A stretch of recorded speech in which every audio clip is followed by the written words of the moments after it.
What is up, you guys? Welcome back to my channel. So today I'm going to be talking to you all about dental care and oral hygiene for infants. So the most common chronic childhood disease is actually tooth decay. So if you didn't know, tooth decay is actually an infectious transmissible disease, which means that you can transfer the bacteria that you have to somebody else. Tooth decay is 5 times more common than asthma, and it's 20 times more common than diabetes. So that's pretty common, right? Well, the good thing about it is that it's preventable. So what I'm going to do in today's video is just kind of give you the breakdown of everything that you need to know about dental care for infants, the top to the bottom, exactly when to start, what to do, how to prevent things from happening, and if things do occur, some tips for that as well. So if you're interested in that, just keep watching.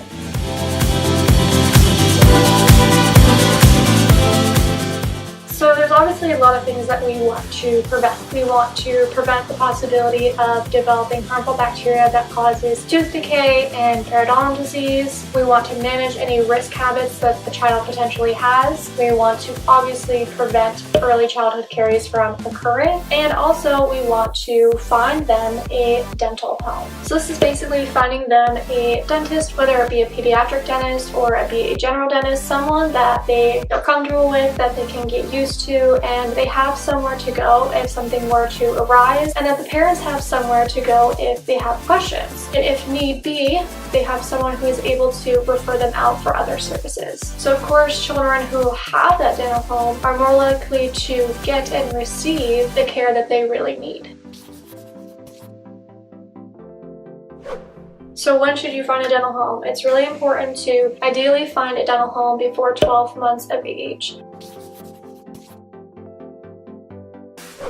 They previously thought that the first time a child should ever visit the dentist is at 36 months of age, and they've found that the problem with that is that by that time, most kids already were dealing with dental issues, developmental issues, and we're really starting to see a lot of decay. So they changed it to the first time a child should see a dentist is either within 6 months of their first tooth eruption or by their first birthday, whichever comes first.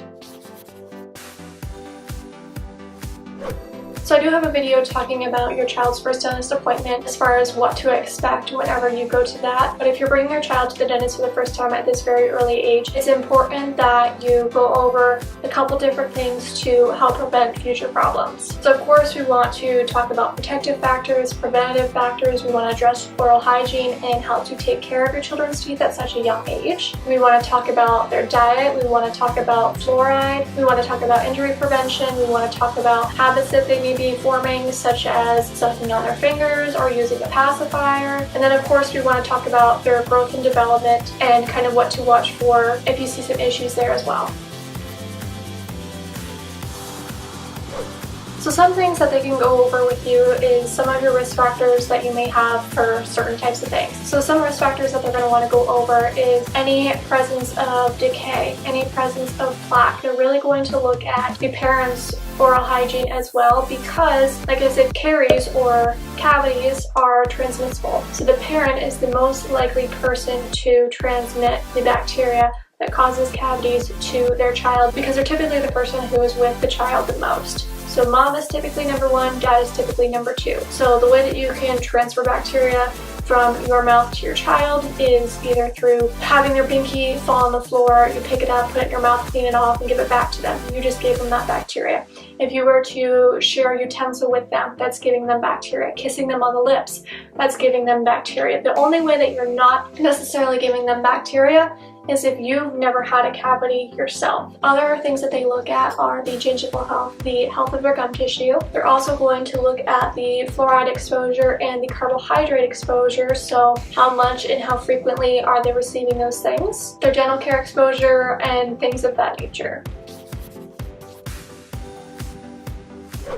So as far as breastfeeding goes, they have found that breast milk is far superior in nutrition to that of the traditional formula that you would be giving your child. Research shows that human milk and breastfeeding provides the child with several advantages, such as general health, nutritional, developmental, social, psychological, economical, and environmental. And on top of that, it significantly decreases the risk for a large number of acute and chronic diseases. So early childhood caries or cavities would not arise from breast milk alone because by itself it is non-cariogenic, but if you do combine it with high contents of carbohydrates, then it does become cariogenic, which means cavity causing.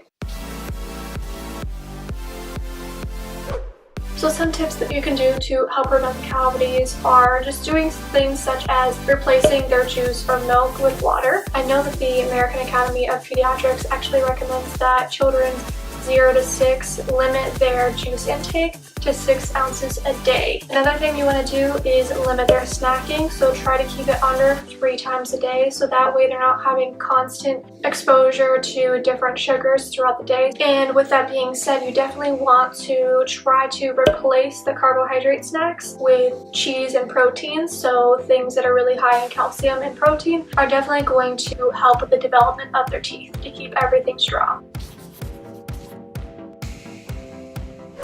So the care for your infant begins before they're even born. So when you're pregnant, you definitely, of course, are making sure that you're eating healthy, you're trying to do the right things, but also you want to make sure that you're paying attention to your teeth as well. So it's important while you're pregnant to be aware of the oral implications that can occur that can affect your pregnancy. So for example, having gingivitis increases your risk for having a low birth weight baby. It increases your risk for having a preterm labor, and having periodontal disease, which is an even further advanced form of gingivitis that is also highly linked to preterm labor. So it's very important that you have these things taken care of either before you get pregnant or while you're pregnant. So research still shows that even if you're pregnant and you're getting your periodontal condition taken care of while you're pregnant, that does significantly decrease your chances of a preterm labor. Just as a random fact, if you have dental insurance, sometimes dental insurances will actually cover a third cleaning while you're pregnant just to help reduce the bacteria count in your mouth and make sure that everything is safe while you are in your pregnancy. So if that's something that you wanted to look into, you could always call your insurance provider and see if that's something that they can offer for you. So when you're pregnant and getting dental care, it's important to pay attention to when are you receiving your dental care versus how far along you are in the pregnancy. So the first trimester is really when we try to avoid doing anything that is not absolutely necessary. And the reason for that is because first trimester is when all the organs are being developed. So the fetus is definitely very highly susceptible to diseases at this point. So we want to try to avoid, if we can, doing any work on the patient in these times. So elective dental care should be timed so that it's in the second trimester or the first half of the third trimester.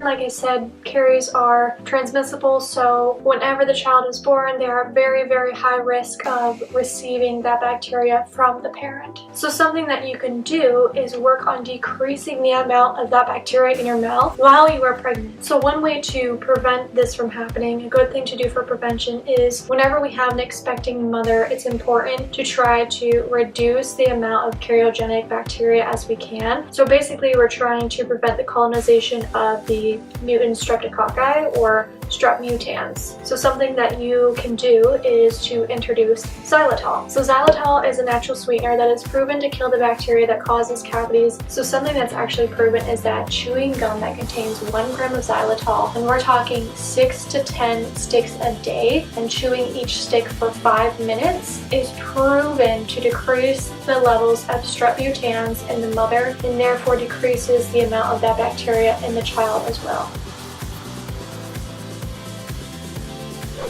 So whenever you take your child in for their first exam, obviously you're not going to be as cooperative as an adult would. One good way to do this is the technique of knee-to-knee. So this technique allows us to demonstrate oral hygiene instructions to the parent. It helps the patient feel comfortable because they're looking at their parent. They're also touching their parent, but it gives us a good view because normally they will be crying in this aspect. So while that's not a great thing, it does open up their mouth so that we can see everything that we need to see in there. So while I'm talking about the knee-to-knee technique, let me grab one of my teddy bears real quick and I'll show you what I mean by that. Okay, so we're going to use this for example. So I'm sitting down in a chair, so my knees are obviously pointed out. So say this is the child. If you were doing the knee-to-knee technique, the child's feet would be at the parent and the head would be at me. So essentially, the child would be looking at the parent here, the parent would be able to hold their hands, and their head would be rested in my lap so that I can see everything I need to see. Because I have that good view, I'm able to show the parent everything that I need to show them as well. So it'd be something like this. This is kind of hard to show. So when should you start cleaning your infant's teeth? And the answer to that is before they even erupt. So as soon as the child is born, you want to be cleaning their mouth out every single day with a soft infant toothbrush. A lot of times they have the little finger ones that work really, really good, come in handy, or you can just always use a cloth and water. And then as soon as the teeth start erupting, that's when you can introduce more like traditional techniques to take care of their teeth. So as soon as the teeth start erupting, it's very important that you are definitely taking care of their teeth because it significantly reduces the bacterial colonization process. So as far as fluoride goes, you want to only be using a smear amount of fluoride until they are the age of 2. And then from ages 2 to 5, you want to use a pea-sized amount of fluoridated toothpaste. So that way they're not getting too much of a dose of fluoride. So an easier way to brush your infant's teeth, which I know is not always an easy task, is to do the knee-to-knee technique that I just showed. So especially if you have 2 parents or you have 2 people that are able to do this, it helps a lot because you have one person distracting the child and the other person who has their head in their lap was able to do most of the work. And that way, if they're flailing around, if they don't want to stay still, you have one person who's able to keep them more still.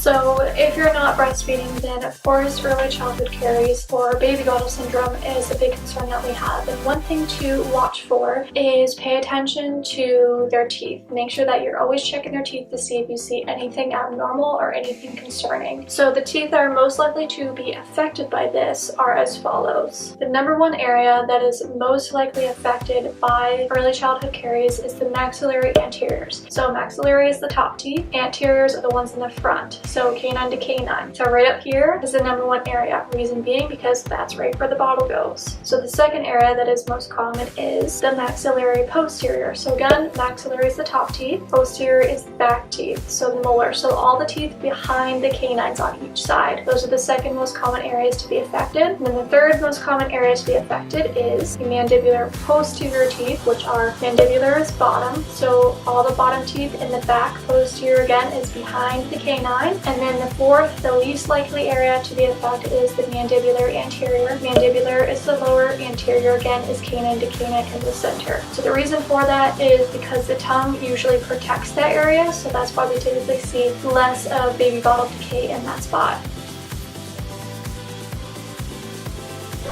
So a couple big things to watch to help prevent early childhood caries from occurring, and I'll include some pictures so that you guys can see exactly what I'm talking about. Some big risk factors for this are frequent bottle feeding at night. So letting your child fall asleep with a bottle. So the best thing that you can do is when your child is done having their bottle, clean their mouth out, then let them go to bed. Same thing as an adult. Bacteria is more active at night. Second thing you want to watch is extended or excessive use of sippy cups or training cups. All of those things can increase your chances of getting early childhood caries. So next we're going to talk about teething. So teething can cause a lot of systemic distress. It can cause a lot of GI irritation. It can cause an increased temperature. It can cause dehydration because of the increased salivation. So some things to do to help with the teething process are maintain and increase the liquid consumption. So make sure they're getting plenty of water so that they're staying hydrated. If you have to, use some analgesics. Make sure that you're taking care of the palliative care. And of course the teething rings are awesome. And then some things that you want to try to avoid are the topical medications like the Anbesol because of all the toxins that they contain.